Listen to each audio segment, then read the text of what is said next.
Hello बच्चों, कैसे हैं आप लोग? देखिए, हमारे चैनल का नाम है online target education. Class 10 subject है हम लोगों का मैथ। आइए हम लोग कुछ ऑब्जेक्टिव क्वेश्चन करेंगे लोग मैथ में, जो एग्जाम की दृष्टि से दिया गया है। आइए, क्वेश्चन नंबर 1 है, निम्नलिखित संख्याओं में से कौन परिमेय संख्या है?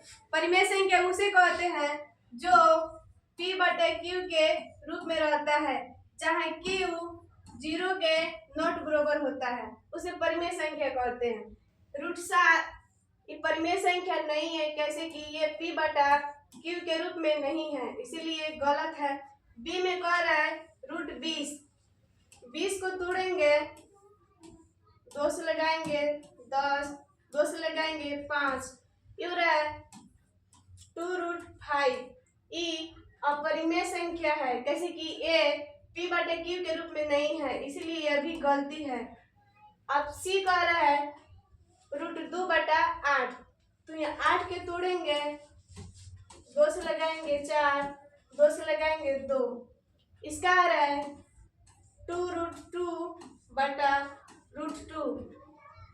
रूट से रूट कट गया, ऊपर हुआ 1, नीचे 2, ई हो गया p/q के रूप में है, इसीलिए ये सही है।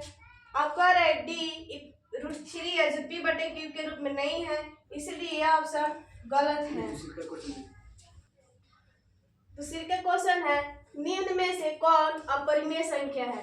जो p/q के रूप में नहीं रहता है उसे अपरिमेय संख्या कहते हैं। जैसे रूट में 81 है, इसका वर्ग होता है 9, इसलिए परिमेय संख्या है, जैसे कि p/q के रूप में है।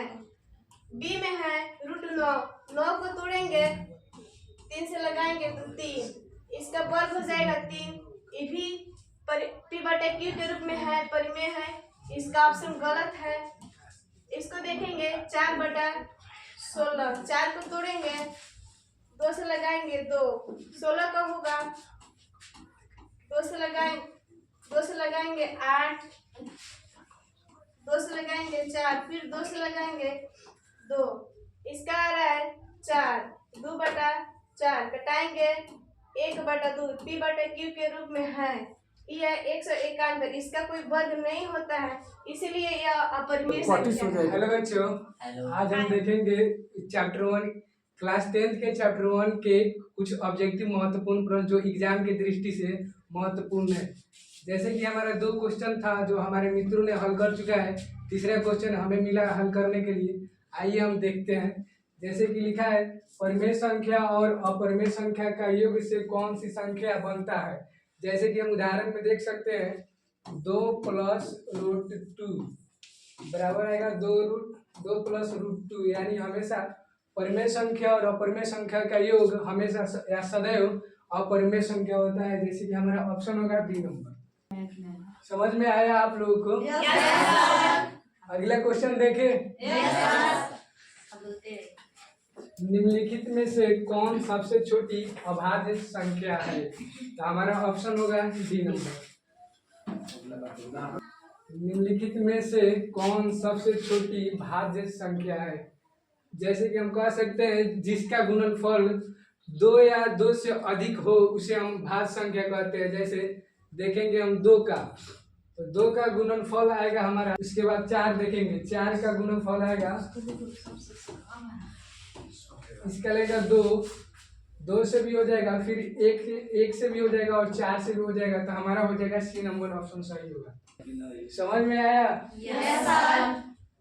जैसे हमारा अगला क्वेश्चन है, लगातार 2 अभाज्य संख्याओं की HCF होता है। जैसे कि हम लोग उठा लेंगे 3 और 5, इसका निकालेंगे 3 का निकालेंगे तो 3 1, फिर 5 का निकालेंगे 5 1, आएगा हमारा 3 बराबर 3 गुने 1, 5 बराबर 5 गुने 1, इसका हम लोग HCF निकालेंगे बराबर, दोनों में जो होगा वही हमारा HCF होगा, तो हमारा आंसर होगा 1। समझ में आया? Yes sir. 7, प्रश्न संख्या 7 देखिए हमारा क्या कह रहा है। यदि 10 और 15 का एचसीएफ और एलसीएम का योग क्या होता है? तो बताइए, हम लोग एचसीएफ निकालेंगे। पहले इसको 10 और 15 को अभाज्य गुणनखंड विधि से तोड़ेंगे। तो हम लोग तोड़ेंगे 10 को। तो बताइए, हम लोग सबसे पहले किससे लगाएंगे, किस संख्या से लगाएंगे? 2, 5। इसके बाद में लगेगा नहीं। तो फिर हम लोग लगाएंगे 15 को। हम लोग 15 को कौन सी संख्या से लगाएंगे? 3। तो हमारा आएगा 5। तो हम लोग लिखेंगे 10 बराबर 2 गुने 5, फिर 15 बराबर 3 गुने 5, फिर हम लोग लिखेंगे एचसीएफ। एचसीएफ को हम लोग कौन सी संख्या लिखते हैं? जो दोनों में शामिल हो। तो हमारा शामिल है 5, तो हम इसमें लिख देंगे 5। इसके अलावा कोई और अंक नहीं है तो हम लोग इसमें नहीं लिखेंगे दूसरा अंक। फिर एलसीएम लिखेंगे, फिर उठा लेंगे इसको 2 गुने 3 गुने 5 बराबर आ जाएगा 3 गुना 6, 6 पचे 30। हमारा एचसीएफ आ गया कितना? 30। एचसीएफ बराबर 5 और एलसीएम 30 बराबर 30। अब हम लोग का क्या निकालना है? इसका योग निकालना है। तो हम लोग लिख देंगे एचसीएफ प्लस एलसीएम। एचसीएफ कितना है? 5 प्लस 30, ये हो जाएगा 35। अब देखिए हम लोग का ऑप्शन कौन है? ऑप्शन नंबर सी हमारा 35 है, यानी यही करेक्ट है।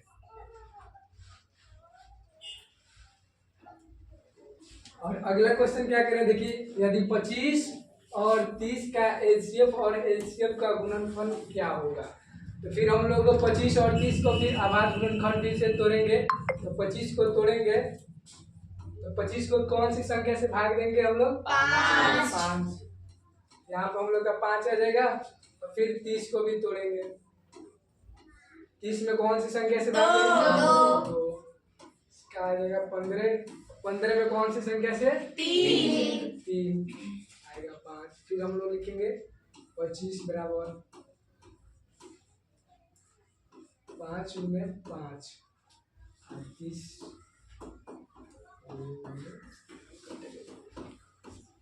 फिर हम लोग निकालना है कथी? एचसीएफ और एलसीएम का गुणनफल। तो पहले हम लोग निकालेंगे एचसीएफ।